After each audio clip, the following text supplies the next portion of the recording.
Problemnya kira-kira seperti ini. Ini untuk di kelas ya macam-macam ini. Kalau di rumah, dikerjakan di rumah mungkin headernya akan berbeda ya. Tapi lihat problemnya aja. Ini nomor 1 hanya mencari gaya ekivalen ya. Jadi ada satu gaya P di sini. Annotation. Annotate.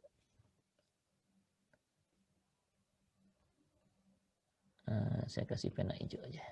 Ada gaya P yang ini. Anda diminta mencari komponennya. Ada yang sejajar AB dan tegak lurus AB. Jadi AB itu yang ini, tegak lurus AB ya ke sana lah ya gitu ya.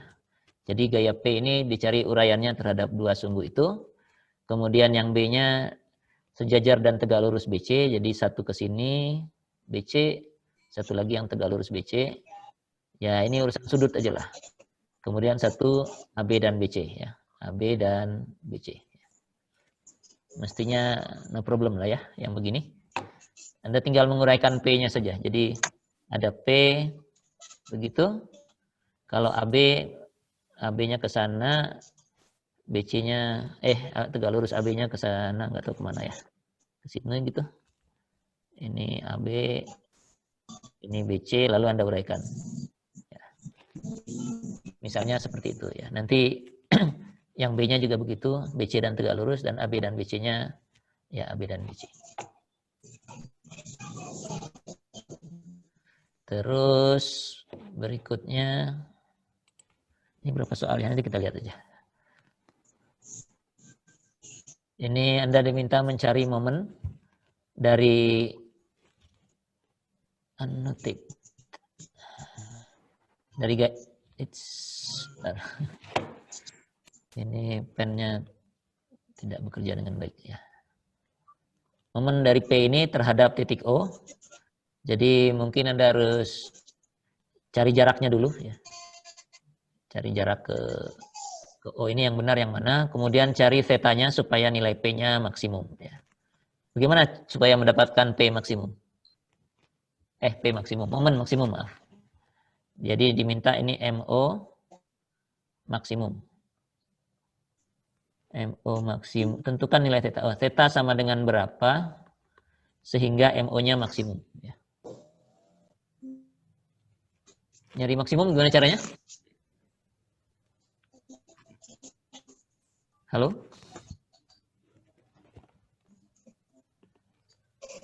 Ya, lah kalau nggak tahu. Ini kalau Anda dapatkan MO sama dengan sekian, ada P-nya, ada P di dalamnya, ada θ di dalamnya, maka θ-nya MO-nya akan maksimum kalau DMO dθ sama dengan 0 ya.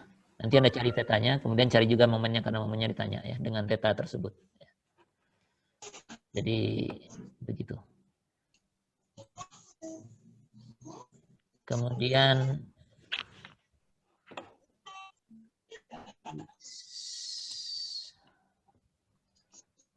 ini sistem ekivalen. Jadi kalau ganti ini, jadi kita punya dua gaya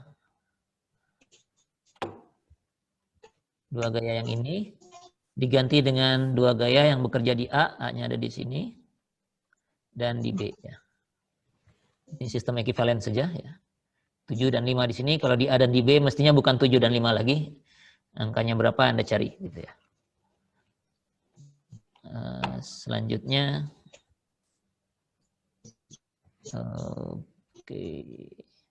selanjutnya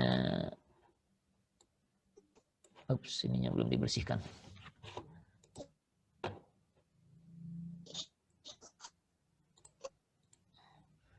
Ini sekarang apa nih? Masih sistem gaya ekivalen. Anda diminta menentukan gaya T2.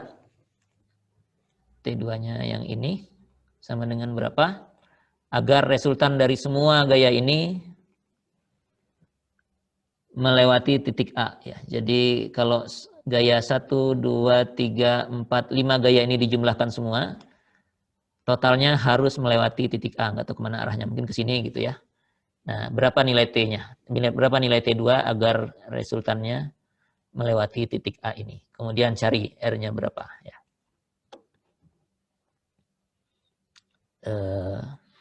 Kalau kayak gini gimana mencarinya? Bukan menghitungnya, apa idenya aja.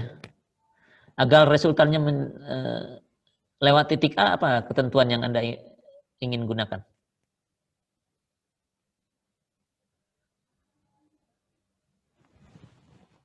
Kalau di PR kan Anda nggak ada masalah semua. Begitu ada problem begini, mikirnya jadi lama.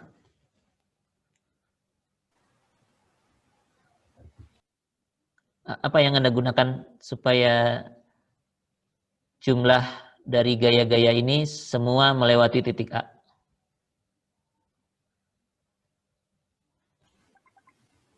Belum ada yang punya ide? Ya oke, kalau gitu silahkan dicari aja. Oke, ya. Jadi ini seperti PR lah ya. Ini baru reaksi. Jadi ada gaya 15 dan 20 kN bekerja pada ini nggak tahu struktur apalah, sebagian dari rel kereta mungkin ya.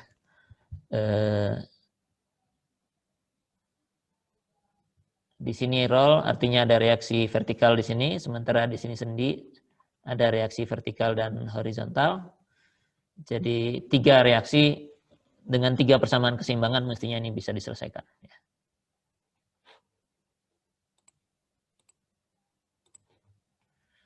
5, terus 6, ini mirip dengan yang barusan kita kerjakan. Ada struktur balok. Satu sendi 2 roll, jadi ada 2 reaksi di sendi B, 1 reaksi di C, 1 reaksi di E, ada 4, dan ada sendi D, ada engsel di D, jadi mestinya bisa diselesaikan dengan memisahkan strukturnya bagian ABCD dan satu lagi bagian DEF ya. Yang ini nanti saya taruh di PR aja lah, biar Anda mengerjakan yang ini ya. Biasanya saya bekas-bekas ujian yang lalu dijadikan PR di kelas yang sekarang. Gitu. Nanti ujian Anda PR untuk semester depan dan seterusnya. Jadi ini untuk latihan mengerjakan struktur yang pakai engsel, bisa. Kemudian nomor 7-nya sama, engselnya sekarang ada 2. Jadi ini mirip dengan yang barusan kita kerjakan. Tumpuannya jepit dan sendi, artinya ada 5 reaksi. Tapi di C dan E ada 2 engsel itu ya, jadi harusnya bisa diselesaikan dengan memisahkan bagian ABC satu, kemudian CDE satu lagi, dan EFG satu lagi. Lalu Anda terapkan persamaan keseimbangan. Yang ini juga bisa saya jadikan PR deh, nanti Anda kerjakan dalam seminggu ini. Ya. Habis ya. Jadi kalau yang lalu itu di kelas ya, 7 soal 2 jam 30 menit. Kalau di rumah harusnya lebih cepat ya, karena Anda punya resources lebih banyak. Dengan soal yang sama, saya akan diskon waktunya kalau ini dikerjakan di rumah. Ini kalau di kelas hanya boleh buka selembar catatan A4, kalau di rumah Anda boleh pakai apa saja, selama bekerja mandiri. Ya. Nah, kira-kira demikian. Soalnya ya kurang lebih akan seperti itu, hanya tentu struktur dan gaya-gayanya akan saya buat berbeda. Ya.